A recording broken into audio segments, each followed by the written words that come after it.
नमस्कार दोस्तों, कैसे हैं आप सब। मैं दीपक विश्वकर्मा फिर से आ गया हूँ एक और डरावनी कहानी के साथ जो हमें भेजी है रॉबर्ट भैया ने। तो मैं एक बार फिर से थैंक यू कहना चाहूँगा उन्हें कि उन्होंने हमें ये स्टोरी भेजी। तो आज मैं इसी स्टोरी को सुनाने वाला हूँ।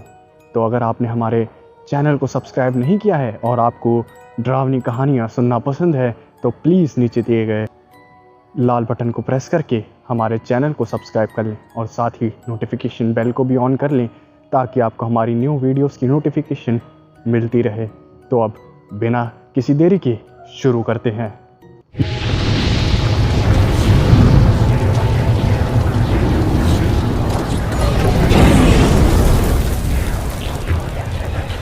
ये कहानी है एक पेट्रोल पंप पर काम करने वाले लड़के की। उसका नाम प्रदीप था। उसकी नई नई नौकरी लगी थी पेट्रोल पंप पर।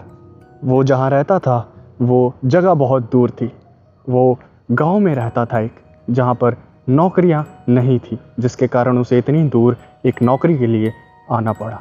और अब रोज़ रोज़ घर जाना उसके बस की बात नहीं थी। इसलिए उसने सोचा कि क्यों ना पेट्रोल पंप पर ही रहा जाए। इसलिए वो पूरे दिन काम करता था और रात में ड्यूटी के बाद पेट्रोल पंप पर ही बने एक कमरे में सो जाता था। पेट्रोल पंप से थोड़ी ही सी ही दूर एक जंगल था छोटा सा।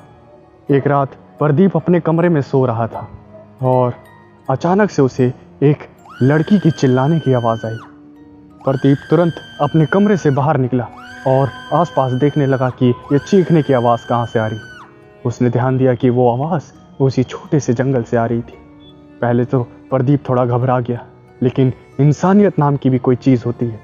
कोई लड़की अगर चिल्लाए और वहाँ पे ना जाना, इतनी बड़ी कायरता प्रदीप नहीं कर सकता था। प्रदीप बिना कुछ सोचे ही वहाँ जंगल में चला गया और आसपास देखने लगा कि कहाँ से चिल्लाने की आवाज़ आ रही है। और उसने देखा कि एक लड़की वहाँ गिरी हुई है और उसके शरीर पे काफ़ी चोट आई हुई है। प्रदीप ये सब देख के काफ़ी घबरा जाता है और उस लड़की के पास जाके कहता है कि आप ठीक थे? आपको लग रहा है चोट लग गई है?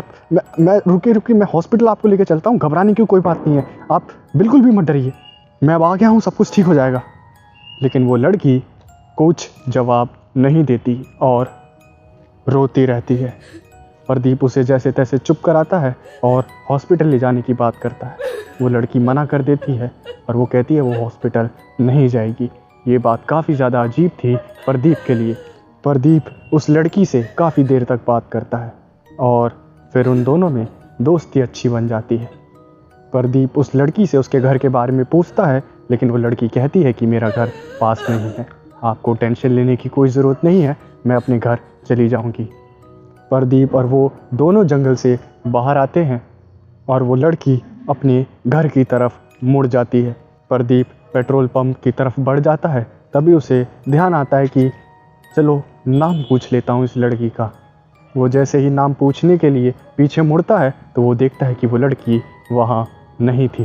ये बात प्रदीप को थोड़ी अजीब लगती है, लेकिन फिर वो सोचता है कि शायद वो अपने घर चली गई होगी।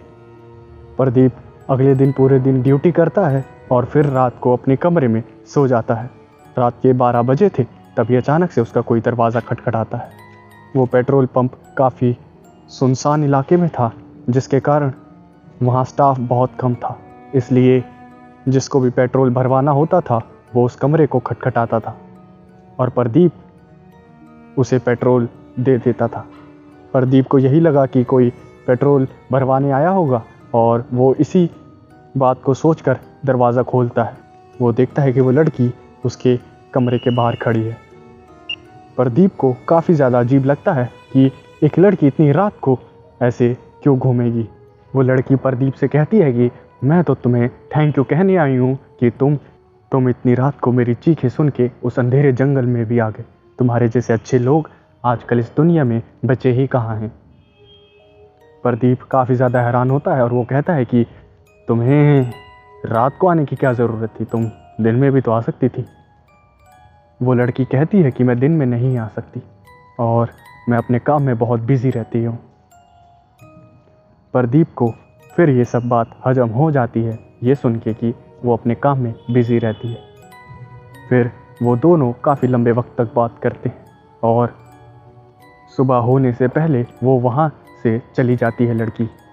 अब उन दोनों का मिलना रोज़ मिलने में बदल गया था। वो दोनों रोज़ मिलते थे रात को और काफ़ी लंबे समय तक बातें करते थे। सुबह होने से पहले वो लड़की वहाँ से चली जाती थी। अब प्रदीप को उस लड़की से प्यार हो गया था और उसने ये सोच लिया था कि मैं शादी करूँगा तो इसी लड़की से।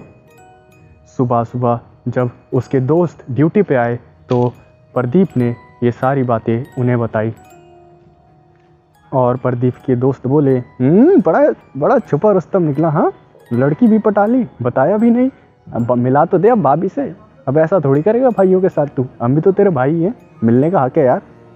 प्रदीप मुस्कुराता हुआ ठीक है बोल देता है और रात को जब वो लड़की आती है तो ये सारी बातें वो उस लड़की को बताता है और वो लड़की कहती है कि नहीं, मैं किसी से नहीं मिल सकती, मैं सिर्फ तुमसे मिलने आती हूँ, ना कि तुम्हारे दोस्तों से, समझे। और ये बात सुन के प्रदीप को काफ़ी अजीब लगता है, लेकिन क्या करे, प्यार में हर चीज़ हजम हो जाती है।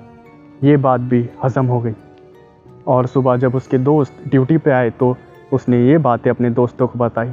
फिर उन्होंने कहा, अरे यार, हमने कौन सा पिछले जन्म में अपराध किया यार, जो भाभी हमसे मिलने से ऐसे मना कर रही है। लेकिन कोई बात नहीं भाई, हमारे अंदर भी बहुत दिमाग है, आज हम पेट्रोल पंप पर ही रुकेंगे। तू बस कमरे में नहीं, वैसे बाहर बाहर पेट्रोल पंप पे घूमते रहना, हम छुप के देखेंगे, ठीक है। प्रदीप हाँ कर देता है और फिर रात होने का इंतज़ार था। रात होती है और सारे स्टाफ चले जाते हैं, सिर्फ प्रदीप के उन दोस्तों को छोड़कर। वो दोनों एक जगह छुपकर बैठ जाते हैं और फिर वो देखते हैं कि प्रदीप दरवाज़ा खोलता है और उसके दोस्त देखते हैं कि प्रदीप दरवाज़ा खोलता है और वो देखते हैं कि प्रदीप हवा में ही हाथ हिलाता है और जैसे किसी से बात कर रहा हो। काफ़ी देर तक उसके दोस्त उसे देखते रहते हैं कि ये आखिर कर क्या रहा है। उन दोनों के होश उड़ जाते हैं कि ये सब हो क्या रहा है। उन्हें अपनी आंखों पे यकीन नहीं हो रहा था कि प्रदीप हवा में ही बात किससे कर रहा है। वो दोनों ये सब देख के काफ़ी ज़्यादा डर जाते हैं और वहीं पर बेहोश हो जाते हैं। और जब वो लड़की वहाँ से चली जाती है तब प्रदीप कहता है अपने दोस्तों से, देख लिया ना, देख लिया अपनी भाभी को, अब तो खुश हो ना, अब कोई कंप्लेन नहीं चाहिए मुझे। और प्रदीप देखता है कि वो दोनों बेहोश हैं। वो थोड़ा सा पानी लाता है और उनके मुंह पे छींटा मारता है और उसके दोस्त जाग जाते हैं। उन दोनों की शक्ल पे 12 बज गए थे और वो काफ़ी ज़्यादा घबराए हुए थे। और वो दोनों प्रदीप से कहते हैं कि अबे किससे हवा में बात कर रहा था बे, कोई लड़की क्या, कुछ भी नहीं था, तू हवा में काफ़ी घंटों तक हाथ हिलाता रहा। हमें क्या यार, किसी भूत से प्यार कर लिया क्या तूने। प्रदीप को ये सारी बातें मजाक लगती हैं और वो कहता है कि मैं भाई बस कर यार, अब इतना मजाक में अच्छा नहीं होता। मेरे सामने वो आई है, मैंने इतने घंटे बात की है और तू अब कह रहा है कि मैं हवा में हाथ हिला रहा था। मैं बेवकूफ़ दिखता हूँ क्या तेरे को, कैसी बातें कर रहा। और ये सब सुन के उसके दोस्त कुछ नहीं कहते और वो कहते हैं, अच्छा तुझे हम पे यकीन नहीं है, रुक, आज रात भी यहीं रुकेंगे हम। और देख, दिन बीतता है और रात होती है। सारे स्टाफ चले जाते हैं और फिर से उसके दोस्त और प्रदीप वहीं थे पेट्रोल पंप पर अकेले। और इस बार प्रदीप के दोस्त अपना अपना फ़ोन निकाल लेते हैं और वीडियो मोड ऑन कर देते हैं। और फिर काफ़ी रात हो जाती है और वापस से वही होता है। प्रदीप दरवाज़ा खोलता है और वापस से हवा में ही हाथ हिलाने लगता है।